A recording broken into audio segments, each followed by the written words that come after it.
this out. So, hello.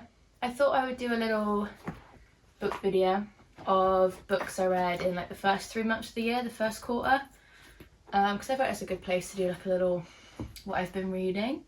I've got my laptop because once I've read a book, it literally just leaves my mind unless it's, I don't know, revolutionary. But yeah, I made it a goal this year to step out of my reading comfort zone and read books out of my usual genre, which is fantasy. I feel like I could do it more upon reflection, looking back at the books I've read. So that's a goal for the next 3 quarters of the year. But I've definitely made a start. I also have got a mix of audiobooks, predominantly Kindle, and then a few physical. I like to switch up between Kindle and physical because it is different reading a physical book, isn't it? But Kindle's cheaper, easy to take around with me. I am a Kindle girl. But yeah, audiobooks are also good for work, when I'm walking, when I'm running. But yeah, the first book I read is Just Kids by Patti Smith. I would give it, I'll put like a little star rating, I think, on the screen if I can. I don't know if I'm going to be able to figure that out. But that is an exploration of Patti Smith's life. It's a very poetic book. It focuses on her relationship with Robert Mapplethorpe and her becoming an artist. For me, I found it slightly boring because it's not my usual read, and I don't read non-fiction really. I usually listen to it because I just find it makes it really slow. It makes my reading really slow. But yeah, not enough happened in the book to keep me engaged, but the writing was very beautiful and poetic. I highlighted loads in the book. That was a Kindle read. And then the second book I read is Belladonna by Adeline Grace. That's a romance. It's about this young girl who can't die and she avoids death, but she also can see death personified, and it's a very juvenile romance book. It's kind of got murder mystery in there as well. I didn't really enjoy it. I just felt it was enjoyable, but it was not amazingly written. It wasn't enjoyable enough for me to read the next book in the series. Yeah, I felt it was all too obvious. It wasn't that exciting for me. Yeah, it didn't have enough substance to the book, I feel. Yeah, and I also felt like I was just slugging through it, and I got in a bit of a book slump from it. And then after that I read The Secret History by Donna Tartt. I feel like I would have highlighted more in this book, but I actually didn't understand too much of it. I did really enjoy it. It's like a dark academia detective story of this friendship group who are at uni, and there's a murder of one of their friends, and it kind of just like unravels throughout the book. It has beautiful writing, but it was slightly too intellectual for me in the sense that I don't have a background of ancient Greek literature, and I feel like I could have really enjoyed it much more in depth if I did. You can definitely enjoy it without. Like, I still really highly rate the book and I would recommend it.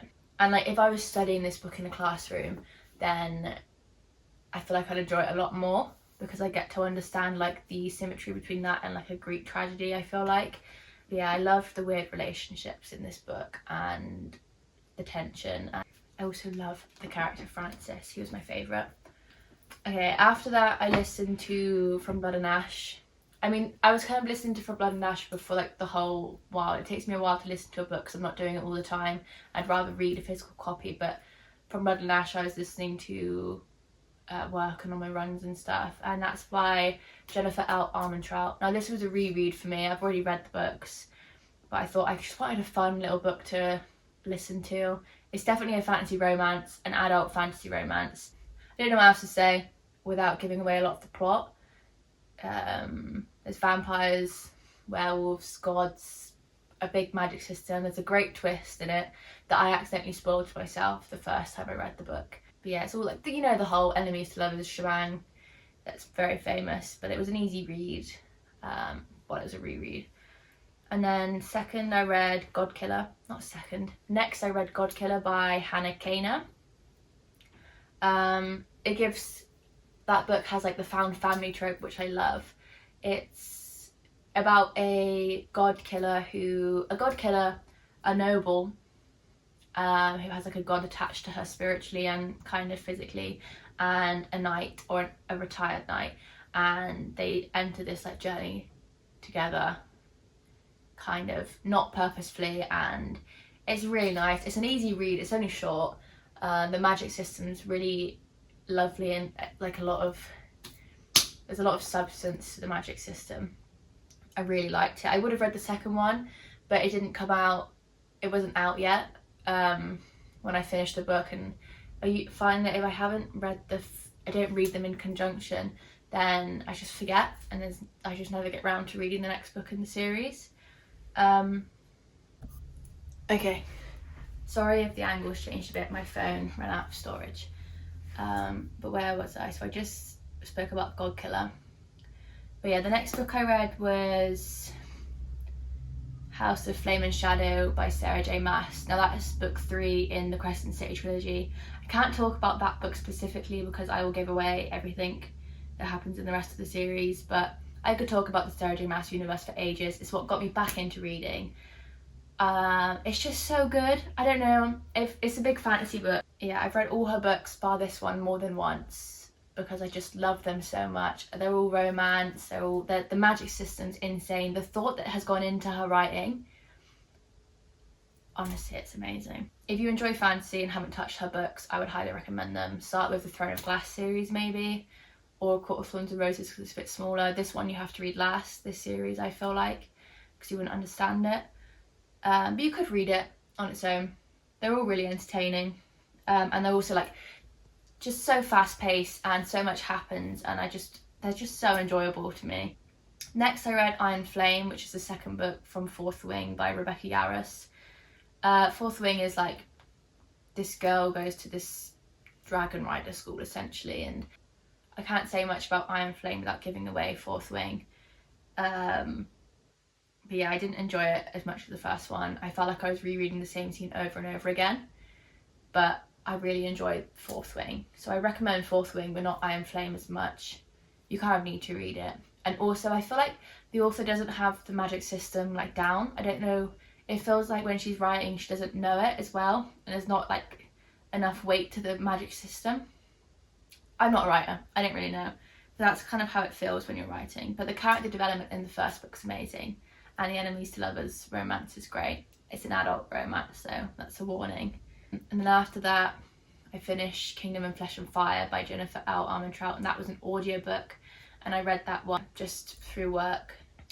Another one I read is Convenience Store Woman. That's a physical copy. This is just a really fun little read.